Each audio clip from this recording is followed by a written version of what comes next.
एक गरीब लड़का जो सिर्फ 2 वक्त की रोटी के लिए खेतों में 17-17 घंटे काम करता था और उसी लड़के ने आगे चलकर एक कार कंपनी बना दी। तो ये कहानी है हुंडई के फाउंडर चंग जू यंग की। गाइस, कोई बंदा अपने सपनों के लिए इतना प्रॉब्लम झेल सकता है, मैंने तो कभी सोचा भी नहीं था। तो चलिए जानते हैं कैसे एक गरीब लड़के ने हुंडई कार कंपनी बना दी। साल 1915 जब कोरिया के एक छोटे से गाँव में चंग जू यंग का जन्म हुआ। वैसे तो उनका सपना एक स्कूल टीचर बनने का था, बट फैमिली की फाइनेंशियल कंडीशन इतनी खराब थी कि वो खुद की एजुकेशन भी पूरी नहीं कर पाए और वो दिन रात अपनी फैमिली के साथ खेतों में काम किया करते थे। फिर भी कभी कभी उनकी फैमिली को एक वक्त की रोटी भी नसीब नहीं होती थी। कभी कभी चंग को लकड़ियां बेचने के लिए पास के शहर भी जाना पड़ता था। तो वहाँ उन्होंने देखा कि लोगों के पास अच्छे कपड़े और भरपूर खाना भी था। ये सब देखकर चंग भी अपने लिए एक बेटर जिंदगी चाहने लगे। एक दिन उन्होंने न्यूज़पेपर आर्टिकल्स में पढ़ा कि पास के शहर में ही एक कंस्ट्रक्शन का काम चल रहा है और वहाँ वर्कर्स की जरूरत है। ये पढ़ते ही उन्होंने शहर जाने का फैसला किया। वो जानते थे कि उनके माता पिता उन्हें अकेले नहीं जाने देंगे,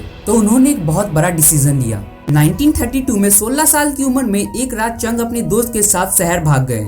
160 किलोमीटर चलने के बाद वो कोवान शहर पहुंचे, जहां उन्होंने कंस्ट्रक्शन का काम ज्वाइन कर लिया। चंग काफी खुश थे कि वो लाइफ में पहली बार इंडिपेंडेंटली कमा पा रहे हैं। 2 महीने तक ये सिलसिला चला। उसके बाद चंग के पापा ने उसे पकड़ लिया और वो उसे गांव वापस ले गए। इससे घर वाले तो खुश थे, मगर चंग खुश नहीं थे। 2 महीने कंस्ट्रक्शन का काम करने के बाद चंग के अंदर सिविल इंजीनियरिंग का पैशन जग गया। चंग जानते थे कि खेतों में काम करके वो कभी भी गरीबी से बाहर नहीं निकल पाएंगे, इसीलिए उन्होंने 2 बार भागने की कोशिश की, मगर चंग के फादर उन्हें कुछ ही दिनों में ढूंढ लिया करते थे।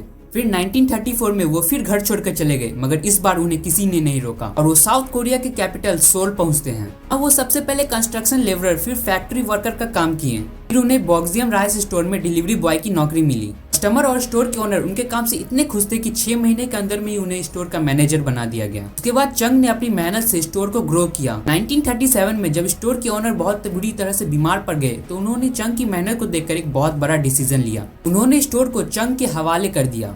22 साल की उम्र में चंग एक एम्प्लॉय से स्टोर के ओनर बन चुके थे। फिर अपनी मेहनत से उन्होंने स्टोर को बहुत ग्रो किया। सब कुछ अच्छा चल रहा था, पर उस समय वर्ल्ड वॉर भी चल रहा था और वहाँ जापानीज का राज था और वो अपनी मिलिट्री को सफिशिएंट राइस देना चाहते थे। इसलिए उन्होंने वहाँ की सारी राइस शॉप की ओनरशिप ले ली, जिसमें चंग के स्टोर को भी छीन लिया गया। सालों की मेहनत एक झटके में बर्बाद हो गई। फिर भी चंग ने हार नहीं मानी। चंग की सोच थी कि अगर मैं किसी काम में दिलो जान से कोशिश करूँ तो मैं उस काम में सक्सेस हासिल कर सकता हूँ। इसी सोच के साथ वो एक ऐसा बिजनेस ढूंढ रहे थे जिसमें जापानीज गवर्नमेंट का कोई इंटरफेयर नहीं था। फिर उन्होंने कार रिपेयरिंग बिजनेस का सोचा और 1940 में 3000 वॉन का लोन लेकर उन्होंने एडो सर्विस गैरेज खोला। उनकी किस्मत इतनी खराब थी कि गैरेज खुलने के 1 महीने बाद ही उनके गैरेज में आग लग गई और सब कुछ जलकर राख हो गया। चंग की सिचुएशन बहुत खराब थी। उन्हें अपना लोन भी चुकाना था और कस्टमर के हुए लॉस का जुर्माना भी देना था। एक नॉर्मल इंसान इतना कुछ होने के बाद इजीली हार मान सकता है, पर चंग ने हमेशा की तरह हार नहीं मानी। फिर उन्होंने 3500 का लोन लिया और पहले से अच्छा गैरेज खड़ा किया। चंग ने नोटिस किया कि कस्टमर की कार रिपेयर होने में कई हफ्ते लग जाते हैं, इसलिए उन्होंने स्पीड को अपना मेन फोकस बनाकर काम किया। जहां दूसरों को कार रिपेयर करने में 20 दिन लगते थे, वहां चंग का गैराज सिर्फ 5 दिनों में रिपेयर करता था। उनका गैराज इतना सक्सेसफुल हुआ कि अगले 2-3 सालों में उनके गैराज में 80 एम्प्लॉयज हो चुके थे। इस टाइम में चंग ने अपना सारा लोन पे कर दिया और अपनी फैमिली को सोल सेटल कर दिया।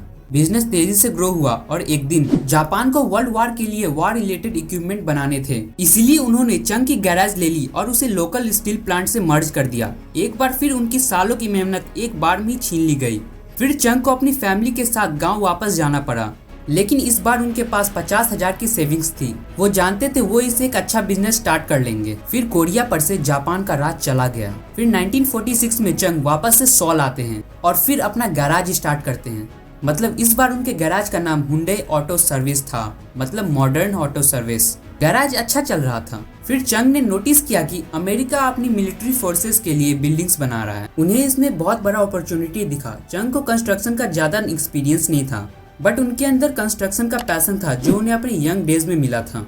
इसीलिए उन्होंने 1947 में 31 की एज में हुंडई सिविल वर्क्स कंपनी की शुरुआत की। स्टार्टिंग में उन्हें छोटे छोटे काम मिले और 1950 आते आते उन्हें मेजर कंस्ट्रक्शन प्रोजेक्ट मिल रहे थे और ये उनका मेजर बिजनेस बन चुका था। सब कुछ अच्छा चल रहा था। फिर जून 1950 में नॉर्थ कोरिया साउथ कोरिया पर हमला कर देते हैं तो फिर चंग को अपना काम छोड़कर अपनी सेविंग्स के साथ पुसान शहर जाना पड़ता है। मगर चंग बैठे नहीं रहे। उस समय US army south Korea army के साथ मिलकर नॉर्थ कोरिया आर्मी के साथ फाइट कर रहे थे और उन्हें टेंट्स, वेयर हाउस और आर्मी क्वार्टर की जरूरत थी। और चंग ने देखा कि अमेरिका के पास पैसों की कमी नहीं है, उन्हें बस टाइमली डिलीवरी चाहिए थी। तो चंग ने कुछ वर्कर्स के साथ फिर स्टार्ट किया और अमेरिका को वही दिया जो उन्हें चाहिए था। इससे उनकी और अमेरिका की रिलेशनशिप अच्छी हो गई। 1952 में वार खत्म होने के बाद भी चंग को अमेरिका से कॉन्ट्रैक्ट मिलते गए। इन सभी में चंग को मेजर रोल मिला और साउथ कोरिया का सबसे बड़ा डैम सोयांग डैम भी हुंडई ने ही बनाया है। इससे चंग ने अपने बिजनेस में बहुत ग्रोथ देखी। 1950 में चंग एक सक्सेसफुल कंस्ट्रक्शन कंपनी के ओनर थे, मगर वो इससे सेटिस्फाइड नहीं थे। चंग 1000 किलोमीटर की रोड बना चुके थे और वो उस रोड पर अपनी कार चलवाना चाहते थे। 1967 में चंग ने हुंडई मोटर कंपनी स्टैब्लिश की और 1968 में फोर्ड के साथ डील की, जिसमें वो फोर्ड की कार को असेंबल करने वाले थे। 2 साल तक ये डील चली, फिर उसमें कॉन्फ्लिक्ट होने लगे। फोर्ड नहीं चाहते थे कि हुंडई खुद की कार बनाए, इसलिए हुंडई ने ये रिलेशनशिप तोड़ दिया। फिर उन्होंने जापान की मित्सुबिशी मोटर से एग्रीमेंट किया। मित्सुबिशी हुंडई को कार बनाने की टेक्नोलॉजी देने के लिए तैयार हो गया। इस डील में हुंडई अपने ब्रांडिंग के साथ कार बेच सकता था। उसी दौरान साउथ कोरिया गवर्नमेंट कंपनी ने भी एक आदेश निकाला कि उन्हें एक सिटीजन कार बनानी है और 1976 में चंग ने एक नया प्लांट सेटअप किया और हुंडई ने south Korea first ever mass produced car बनाया और ये कार साउथ कोरिया में बहुत सक्सेसफुल हुई और इसने 60% मार्केट शेयर कैप्चर किया और वहाँ की सबसे बड़ी कार कंपनी बन गई। अगर चंग को हुंडई को ग्लोबल लेवल तक पहुँचाना था, चंग एक नई कार फैक्ट्री बनाने वाले थे जिसमें हर साल 3 लाख कार प्रोड्यूस्ड हो। 1980 में ये फैक्ट्री रेडी हुई और 1982 में हुंडई ने कई सारी इंप्रूवमेंट्स के साथ पोनी 2 कार लॉन्च की और इस कार को कनाडा, अफ्रीका, लैटिन अमेरिका में सक्सेसफुली एक्सपोर्ट किया गया। हुंडई ग्लोबल लेवल पर एक कार कंपनी के रूप में एस्टैब्लिश्ड हो चुकी थी, जिसमें यूएस वर्ल्ड का सबसे टफेस्ट कार मार्केट था। फिर धीरे धीरे यूएस में भी अमेजिंग ग्रोथ मिली और हुंडई आज वर्ल्ड की 3rd बिगेस्ट कार कंपनी है। और ये सब शुरू हुई एक गरीब लड़के की मेहनत से।